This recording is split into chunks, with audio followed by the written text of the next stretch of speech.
Obviously, this postseason is going to be different for you, getting the chance to be on the field and contribute and make an impact. What was it like last year when you appeared in your last game against Michigan and had to watch the Big Ten title game and watch the playoff and not being able to be a part of that? What was that like?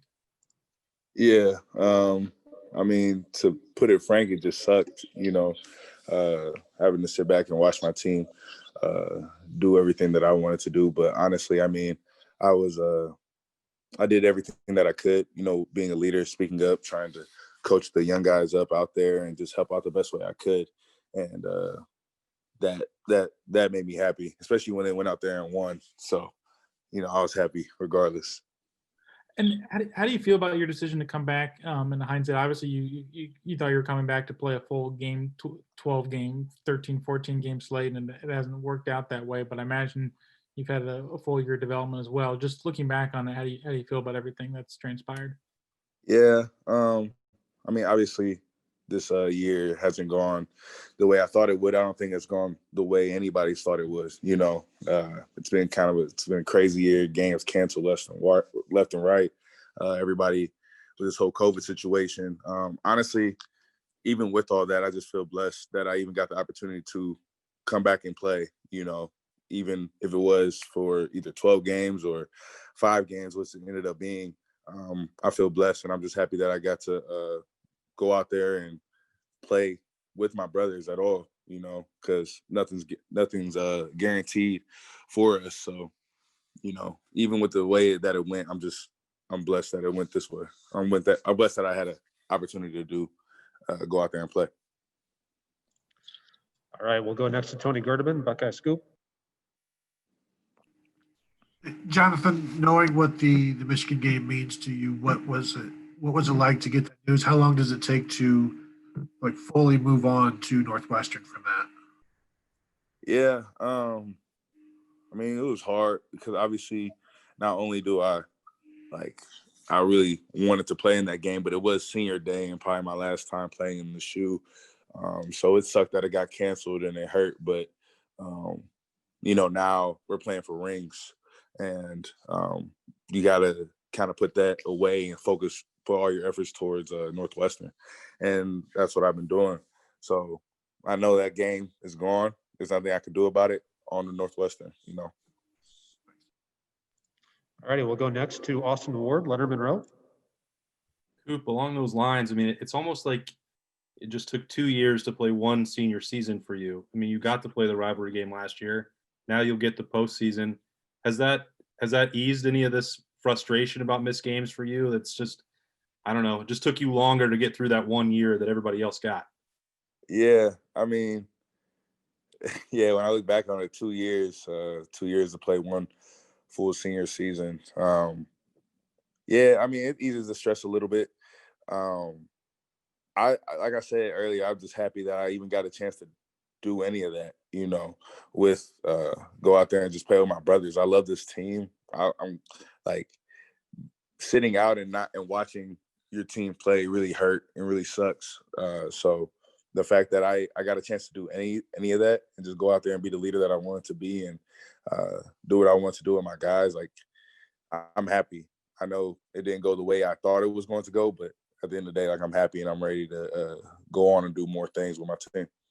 Thanks, Coop. All right, we'll go next to Dan Hope from 11 Warriors. Hey, Jonathon, obviously, you didn't get to have your senior day on Saturday. Was there anything that you did to kind of, commemorate what would have been your senior day? What did I do? We had practice, so I was good. And then I think I went home and turned on some football. I called my parents and they said happy senior day and all that stuff. No, I didn't do much. I mean, I just kind of just chilled and played the game, watched film on Northwestern. It is what it is, man. Nothing really surprises us. I think Justin said earlier, in the beginning, everything was like a surprise, but now it's just kind of like, oh, yeah, of course that would happen. Does it give you even more motivation going into these last couple games? But I didn't get to have these games, but at least I still get these. Yeah, definitely. I just, you have a different type of appreciation and like work towards games and stuff when you know that it's not guaranteed. Um, and, only playing in 5 games, I feel like I can still show more of a player that I am. And I plan to do that with these next couple of games that I have. But, nothing's guaranteed, and you can't take a second for granted. So, I'm on a mission. Thanks, John. Thank you. Ready, next up, Bill Rabinowitz, Columbus Dispatch.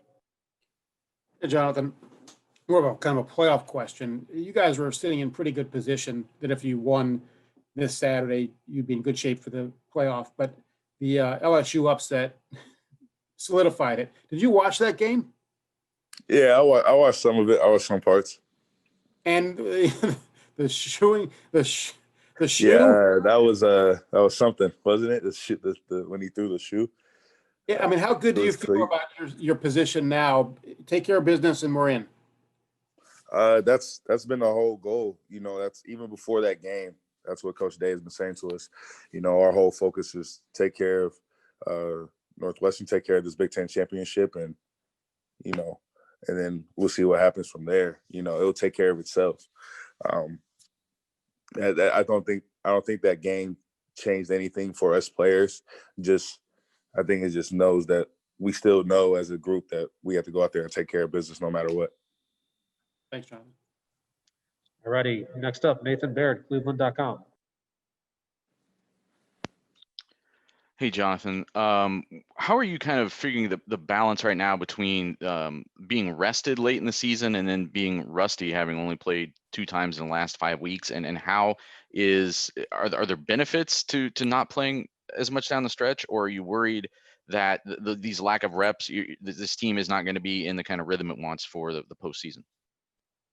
Yeah, I think that's a really hard thing to balance with the fact that it is so late, but we've only played 5 games, and we've also been practicing a lot. And there's a difference between a practice rep and a game rep. But I feel like our team understands that, and that's why whenever we do have practices, we take it seriously to try to make it like a game rep so that we have those reps so we're not losing our edge or losing our rhythm when we go into games. So, yeah, I just feel like we, even though we're not playing as much as we thought to get into like a nice rhythm, our practices and how hard we go in practice kind of make up for it. So I guess what does, as a player, what does you taking a practice rep as a game rep mean to you? It means, because I feel like there's always there's different things between like a game and practice. And in practice, you can mess up or not really understand a call, and there's not consequences for it right now. You can always learn. And in a game, those consequences come back and they hurt you and it can cause you to lose. So when you're in practice, you can't think of like, oh, I could just practice. And if I miss this gap or if I miss this tackle, then like it's just practice, it'll be fine. You have to kind of take it as seriously. And that's where leaders and accountability from our players come in and try to make sure that whenever we're practicing or going full speed, you can't look at it as, oh, like I missed this, we'll get it next time. Thanks. All righty, we'll go next to Whitney Harding from WCMH.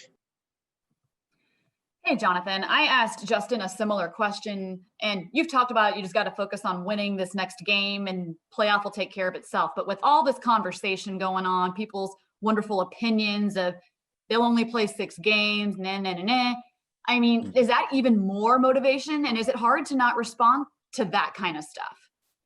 Yeah, I do feel like it's more motivation for the team just because we do pay attention and we do hear what everybody's saying about us. As far as responding goes, I feel like people like to talk, and talking is like a big thing or tweeting and stuff like that. But I feel like as a team, we like to just go out there and just prove that we're one of the best teams in the country.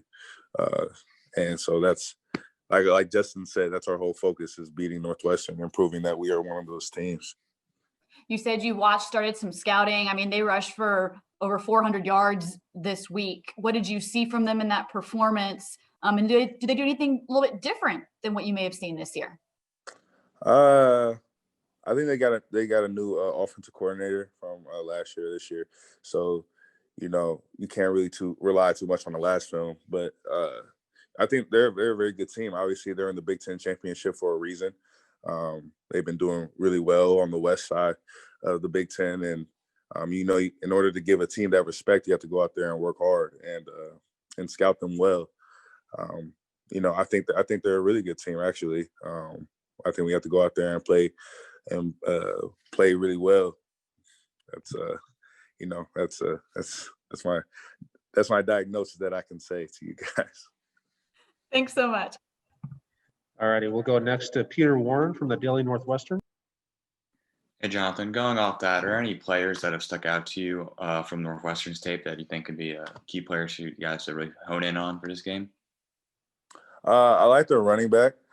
I know that their quarterback is from Indiana that we played against, and he's good. He's good with his feet. He has a pretty good ball. And as a defensive line standpoint, we like to study their offensive line. You know, we got a couple guys returning on offensive line. They have a true freshman who's pretty good, left tackle. So we just got to take them seriously, you know, and I feel like as long as we take care of everything on our end, things will work out. All right, we'll go next to Patrick Murphy, 247. Jonathan, you've talked about the last year plus and getting a chance to play in this game, but winning this game, lifting that trophy at the end, what would that mean to you given everything that's gone on here for the last 2 seasons for you? I mean, it'll mean a lot, you know. Probably can't put it into words or really think about it too much until I'm at that point. But that's where like all the hard work goes into, you know, and that's why you got to keep working and got to keep watching film and having practices because, you know, when that does happen, it'll all be worth it. You know, all the sacrifices, all the time spent, and with this crazy year, and everything that I've been through personally, honestly, you know, it'll be worth it. So that's what all the hard work is for. All right, we got time for 2 more questions. We'll go to Stephen Means, Cleveland.com. Hey, Coop, when you committed here out of high school, was it always your goal to be a captain? I would say, yeah. I pride myself as being a leader. You know, I wanted my teammates to have that respect and look at me in that way. And, yeah, I would feel like it was definitely one of my goals to be a captain of Ohio State. So does that start during the recruiting process when maybe after you've committed and you're trying to convince others to come join you, that, I guess, taking that initiative as a leader? Yeah. Like you said, like trying to get other people to come to Ohio State. Like you start showing some of those leadership qualities back when you're still just a recruit who's already committed here. Yeah.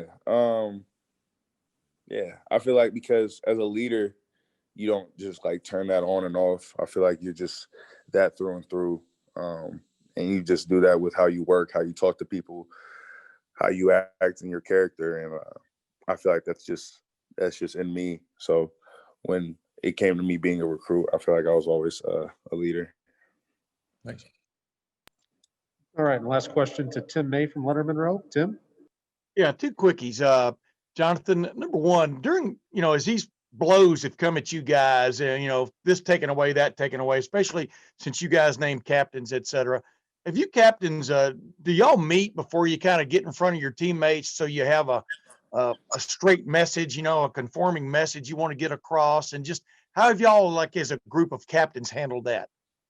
Yeah. I feel like, well, we have our conversations separate. Like we talk about the team and how we're all doing, how we're feeling between ourselves. And normally we're pretty much all on the same page because, I mean, that's the point of being a captain.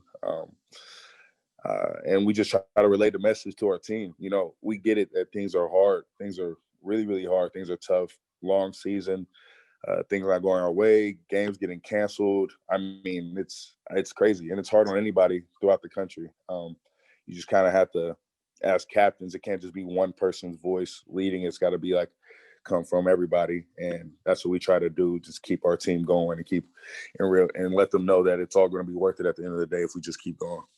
And with that in mind, why is Ohio State playing for a 4th straight Big Ten championship this coming week? If you had to put your finger on it, what is it about this besides the talent, obviously, and y'all's good looks? Well, if you had to put your finger on what it is that drives this program more than anything else, what would you say? If I could put it down in one word, that would be the brotherhood. That's just like it's hard to describe unless you're in it.